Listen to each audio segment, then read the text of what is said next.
my god, ça fait tellement longtemps que j'ai envie de revenir sur YouTube. C'est juste trop bien. Ça fait un bon bout que j'ai... Enfin, je me suis dit, il faut que je revienne sur YouTube. J'aimais trop faire des vidéos, ça me prenait... Enfin, c'était un passe-temps que j'aimais trop bien. Je le faisais pas pour de l'argent, je le faisais pas pour X ou Y, je le faisais parce que j'aimais juste trop. J'avais arrêté parce qu'à un moment, c'était devenu pesant au vu de mon emploi du temps. Et bah là, vu que en ce moment, j'ai un peu de temps libre, je repensais tout le temps à, il faut que tu reviennes sur YouTube. C'était trop bien et tout, j'étais nostalgique. Et là, ce matin, je me suis réveillée, je me suis dit, eh, vas-y, je suis trop dans le mood pour revenir.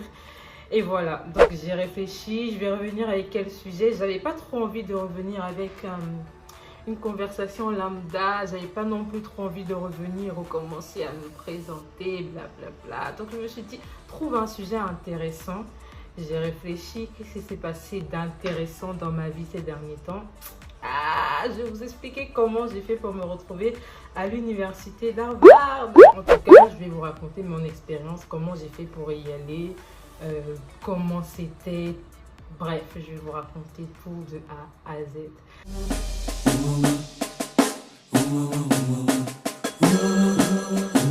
Pour commencer, je pense que c'est important un peu que je me représente un peu pour essayer de recontextualiser les choses, pour que vous compreniez un peu le pourquoi du comment, de qui je suis et tout ça. Donc je m'appelle Audrey, je viens de finir mon master en finance à l'école Les Âmes Paris, une école de commerce en France. Donc comment j'ai fait pour me retrouver à l'université d'Harvard? Il faut savoir que Les Âmes Paris, juste petit disclaimer, tout au long de la vidéo on aura l'impression que je suis en train de faire de la publicité ou bien que c'est une vidéo sponsorisée par une certaine organisation ou une école, mais vraiment pas du tout. C'est juste que je raconte mon expérience et bah, mon expérience je l'ai vécue avec cette école là, donc c'est un peu normal que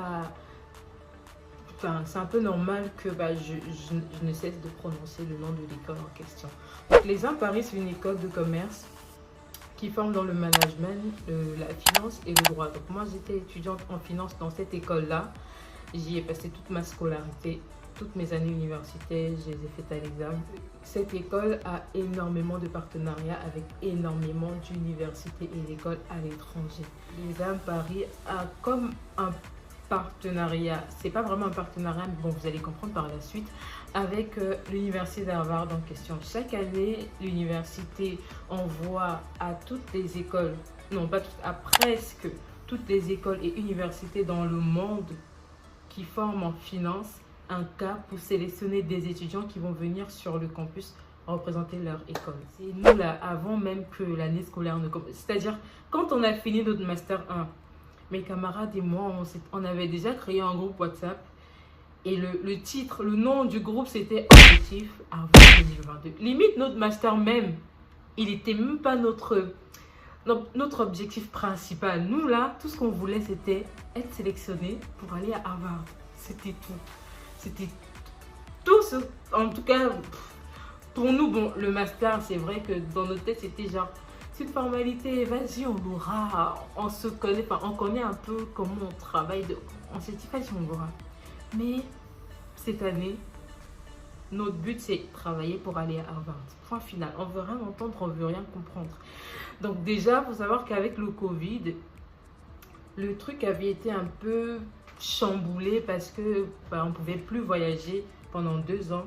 On ne pouvait plus voyager. Bon, nous, ça ne nous concernait pas parce que le cas ne concerne que des étudiants de master, fin de master. Donc, les 2 années d'avant, les étudiants ne pouvaient plus voyager. Donc, le truc avait été un peu chamboulé. Ça se faisait en ligne tout le temps. C'était pas trop intéressant. Nous, là, ce qu'on voulait, prendre le vol de Paris à Boston pour aller à Harvard. Et vraiment, on a eu une chance, mais de fou. Notre dernière année de master, le confinement a été levé. Les restrictions aux États-Unis ont été levées parce que eux, ils avaient fermé leurs frontières depuis je ne sais pas combien d'années. Donc nous, on se demandait, est-ce qu'on ira? Est-ce que les frontières vont rouvrir pour que les choses reprennent le cours normal et tout ça? Donc en tout cas, début d'année et tout, on voit que les choses commencent à aller un peu, ça commence à s'arranger, les frontières s'ouvrent, on se dit, il y a une petite chance quand on y aille, l'année scolaire commence, on va en cours, tout est cool, tout est encore calme et tout ça. Donc maintenant, il arrive, on va dire, l'école doit faire une présélection pour savoir quel étudiant on va choisir pour aller représenter l'école à Boston. Donc l'école doit faire une présélection. Ça commence, on nous donne un cas très très dur d'ailleurs. On nous donne un cas qu'on devait résoudre et tout ça.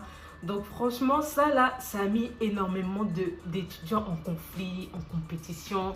Je pense même que ça a failli gâcher des relations.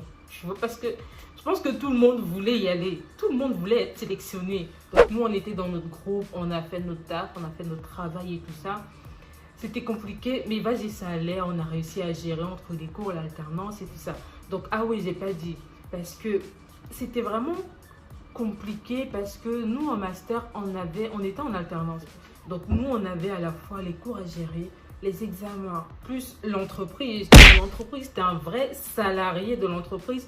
Tu as des missions, tu as des tâches. C'est pour ça que c'était un peu compliqué pour nous. Donc, quand on a reçu le premier cas de présélection, c'était dur, mais nous y sommes y arrivés. On a fait ce qu'on pouvait. Maintenant, il fallait attendre les résultats et tout ça. Ça, c'était vraiment stressant de laisser les enfants, des gens comme ça, des jours et des jours, attendre de savoir, oh, est-ce que je vais être sélectionnée? Quand on a reçu un message, notre groupe en tout cas, on a reçu un message qui nous disait qu'on devait passer un oral devant un jury dans l'école. En tout cas, il y avait 2 groupes qui devaient passer des oraux devant un jury dans l'école pour savoir qui de nous deux allait aller. Certains groupes avaient été éliminés à l'écrit et il restait 2 groupes. On nous a dit qu'on devait passer un oral, présenter nos trucs et tout ça. Le cours déjà en lui-même, il est full English. Tout est en anglais, tout est... en tout cas, on a passé notre oral. L'autre groupe aussi a passé son oral. Donc maintenant, on attendait. Est-ce qu'eux, ils vont partir ou alors est-ce que nous, on va partir? Le lendemain, on revient en cours, on n'a pas de nouvelles, ainsi de suite. En tout cas, ils ont bien fait tourner le suspense. Je pense 2-3 jours après, on reçoit un message qui nous dit « Vous avez été sélectionné. » Notre groupe. On nous dit « Vous avez été sélectionné. » Je me souviens, c'était à la cafétéria avec ma camarade de classe qui est dans le même groupe que moi. Je me souviens, j'ai sauté sur elle. Oh my God! J'ai sauté dans le hall de l'école de « On va à Harvard !» On l'a fait, on va à Harvard. Mais ma joie, je sais pas, j'ai été trop vite heureuse. J'ai trop vite sauté en fait. On entre en classe, on essaie de cacher un peu notre joie. Et l'autre groupe nous annonce également qu'ils ont reçu le message disant qu'ils ont été sélectionnés. On dit, non, peut-être il y a eu une erreur, mais c'est nous qui avons été sélectionnés en tout cas. Non, ils nous montrent le message. Eux aussi, ils ont reçu un message qui disait, ils ont été sélectionnés. Donc, après, on nous rappelle, ils nous expliquent que franchement, ils n'ont pas su délibérer, ils n'ont pas su choisir quelle équipe entre nous deux va partir, quelle équipe va rester. On était là en mode, mais pas sérieux là. On était là en mode, mais qu'est-ce que vous nous racontez? On a travaillé tout ça. Dites-nous, n'ayez pas peur de nous blesser. Même si on n'y va pas, ça va nous blesser certes, mais voilà, enfin... Dites-nous, on n'est pas sélectionnés. Ils nous ont dit non, franchement, on a parlé après vos oraux, on a parlé avec tous les autres membres du jury, on n'a pas pu sélectionner, on n'a pas pu choisir quelle équipe va y aller. Et maintenant, ils ont été malins.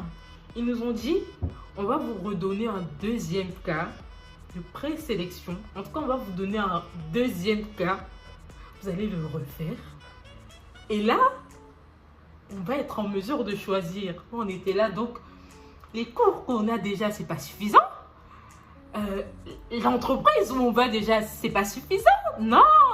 En tout cas, juste ça là, ça nous a démoralisés. Juste ça là, on était même un peu... personne n'avait plus envie de rien faire. Parce que c'était pas des cas... c'était pas banal. C'était des cas, il fallait se donner à fond. Il fallait vraiment s'investir. Et enfin, ça nous a démoralisés. En tout cas, ça nous a démoralisés. Mais eux, comme ils sont malins, ils nous ont dit... On vous dira qui a été sélectionné quelques jours avant de partir.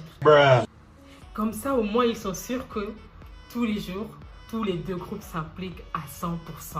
Mais ça, c'est pas un peu méchant? Oh my God!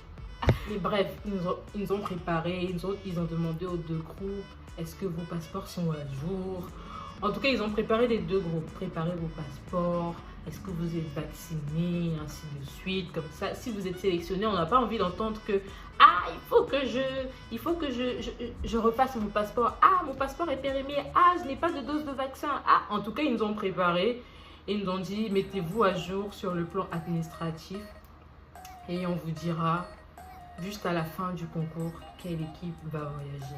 Ils ont été quand même généreux, ils nous ont prêté. En fait, notre école est propriétaire de certains locaux sur Paris, juste en face de l'école. Des locaux, enfin, c'est un peu des appartements, on va dire, appartements meublés avec des écrans, vous pouvez travailler. Donc, ils nous avaient prêté des clés. Comme ça, si on revenait du taf, par exemple, à genre 18-19 heures, comme on pouvait se poser là-bas, en plus c'était l'hiver, on pouvait se poser dans l'appartement en question, travailler même jusqu'à 2 heures si on voulait. Ça a été vraiment cool parce que l'école ferme. Donc si l'école ferme, comment on allait faire? Les deux groupes, on travaillait ensemble dans les mêmes... On travaillait pas ensemble, mais bon, on était dans le même local. Certains étaient à l'étage, d'autres étaient au rez-de-chaussée. Donc voilà, en tout cas, ça nous a rapprochés, le fait de travailler tous ensemble comme ça. Et à un moment, on s'est dit, franchement, on mérite tous les deux groupes d'y aller. On s'est dit non, vu le travail que nous sommes en train de fournir là, je vous promets, mais je vous promets, normalement c'est parce que c'est interdit de jurer, mais sinon je vous aurais juré à quel point c'était difficile. Moi je vais pas vous cacher, je vais être transparente. Il y avait des moments où, enfin, je quittais du taf, j'étais tellement fatiguée, j'étais à bout. Je me souviens un jour, j'étais dans le local là-bas, j'ai commencé à pleurer parce que j'étais fatiguée. J'étais fatiguée, il devait être 1 h du matin.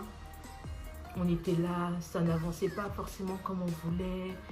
On ne trouvait pas forcément les idées comme on voulait. En tout cas, j'étais fatiguée. Donc à un moment, nous, les deux groupes, on s'est dit, nous deux, les deux groupes, en tout cas, on mérite de partir. On mérite de faire ce voyage. Vu tout le travail et tout l'acharnement qu'on a donné, qu'on a fourni jusqu'ici. Donc on s'est dit, c'est pas bête. C'est pas bête, on a juste à convaincre l'école de sortir le budget pour... Parce que, ah oui, je vous ai pas précisé, le voyage était 100% financé par l'école. En tout cas, ils nous payaient le billet d'avion, ils nous payaient l'hôtel. Et sauf que eux, à l'école, ils avaient un budget pour un groupe. Ils n'avaient pas de budget pour deux groupes. Je sais pas si vous voyez ce que je veux dire. Donc, de toutes les façons, il fallait éliminer une personne. Nous sommes allés voir le directeur, il nous a dit... Chaque année, il y a cette problématique. Il y a des étudiants qui viennent toujours négocier et tout ça. On lui a dit, franchement, monsieur, nous sommes prêts à renoncer, par exemple, à l'hôtel 4-5 étoiles pour aller louer un Airbnb qui serait beaucoup moins cher. Mais comme ça, au moins, on ira tous ensemble. On serait tous ensemble en tout cas. Donc, on lui a dit que nous sommes prêts à faire des sacrifices. Nous sommes prêts, par exemple, à prendre un vol et faire des escales de... On s'en fout du nombre d'heures, on s'en fout du nombre d'escales. Et donc, il nous a dit, pour l'instant, je ne vous dis pas oui, je ne vous dis pas non. Faites-moi une proposition, faites-moi un budget. On lui a fait un beau budget. On a cherché des billets d'avion. On prenait des compagnies, mais vraiment low cost. En tout cas, on lui a fait un beau budget pour permettre à ce que l'argent qu'il avait pour un groupe, qu'il puisse utiliser pour les deux groupes en tout cas. Donc on lui a présenté la chose, il nous a dit qu'il va... En tout cas, c'était pas lui, il n'était pas décisionnaire à 100% parce que l'école fait partie d'un groupe. Il a dit qu'il va présenter au groupe, enfin à ses supérieurs on va dire, et il reviendra vers nous. Mais en tout cas, jusqu'ici, il faut qu'on se mette en tête que s'il n'y a qu'un seul groupe qui part et qu'on continue de rester en compétition et pas d'essayer de faire des amitiés et tout ça. Il a dit restez en compétition parce que jusqu'ici, c'est un groupe qui part. Au final, un jour, on était comme ça, vers la fin même. Un jour, on était comme ça. On était à l'école en train de travailler, d'avancer chacun sur son projet. Et puis, il y a le directeur qui entre et qui nous dit... On vous emmène tous les deux. Oh my God! Mon Dieu. Quand il nous a dit on vous emmène tous les deux, je me souviens très bien comment c'était la fête dans la salle. Il fallait quand même qu'on rende le cas à Harvard. Dès qu'on a rendu notre cas, oh my God, on nous a envoyé nos billets d'avion par mail. Ah, c'était doux. Billets d'avion tout frais payés par mail. Oh my God. On nous a envoyé aussi nos chambres d'hôtel par mail, tout frais payé. Oh, c'était doux. En tout cas, c'était doux. Et le jour où j'y est arrivé, je me souviens, on s'est retrouvés à l'aéroport, on a voyagé, mais c'était tellement magnifique. Nous sommes arrivés dans un hôtel, c'était tellement beau. C'était grand, c'était beau. Et en plus, on lui avait fait une proposition de prendre un Airbnb tellement bas de gamme, de prendre un vol low cost, faire 1000 escales. Mais l'essentiel, c'était que non, il a quand même réussi à nous mettre dans un vrai hôtel. Il a quand même réussi à nous prendre des billets d'avion Air France direct. Ils ont fait les choses bien. On était chez Air France, on a voyagé direct. Enfin, on n'a pas fait d'escale. On avait droit à des valises de 23 kilos là, plus bagage cabine et tout ça. Ça a été une trop belle expérience. Je me souviens, quand nous sommes arrivés sur le campus d'Harvard, mes camarades n'arrêtaient pas de répéter. Alors là, j'arrive pas à croire que nous sommes en train de marcher sur le campus d'Harvard. En tout cas, quand nous sommes arrivés sur le campus d'Harvard, la ville de Boston est tellement magnifique. En fait, dans cette ville, on a l'impression que Harvard, c'est la seule université parce que partout où tu passes, tout le monde a un truc Harvard. Partout où tu passes, tout le monde a un truc Harvard. Même les chiens, ils recouvrent leurs chiens avec des... Je sais pas comment dire. Vous voyez comment on habille les chiens là? Ils habillent leurs chiens avec des trucs Harvard. Tu vas dans un restaurant, le serveur a un truc Harvard. Pourtant, c'est pas la seule université de Boston. Je ne comprenais pas. Mais en tout cas, l'ambiance là-bas était magique. L'ambiance était grandiose. Nous sommes allés sur le campus. On a pu assister à on a pu assister à un cours. Le campus aussi est magnifique. Le campus est vraiment genre comme dans les films américains là. Je sais pas comment expliquer, mais...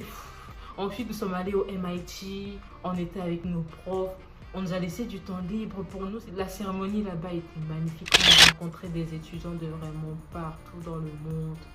Des étudiants qui venaient de partout dans le monde. C'était extra. En tout cas, on s'est bien créé un réseau professionnel. Sur LinkedIn, aujourd'hui, je suis en contact avec des personnes que je ne pensais même pas rencontrer ou connaître un jour dans ma vie. En tout cas, c'était vraiment une belle expérience. Ça là, c'est vraiment ce qui a marqué mon année 2022 jusqu'ici. En tout cas, bref, c'était juste pour vous raconter comment j'ai fait pour me retrouver à l'université d'Harvard. J'ai été très ravie de revenir sur YouTube aujourd'hui, vous raconter cette expérience. Je ne sais pas si j'ai manqué des détails, je ne sais pas s'il y a des choses que vous voulez savoir concernant cette aventure-là. Donc, n'hésitez pas à me le dire en commentaire. Je me ferai un plaisir de vous répondre. Si vous voulez parler beaucoup plus en détail, n'hésitez pas à venir m'écrire sur Instagram. Je suis active là-bas. Je réponds vraiment à tout le monde. En tout cas, venez sur Instagram. Venez vous abonner à mon compte Instagram, comme ça on va parler, on va échanger de ces sujets-là. Je vous fais plein de gros bisous et j'espère qu'on se revoit très bientôt pour un autre sujet aussi intéressant. Auf Wiedersehen! Allô, allô.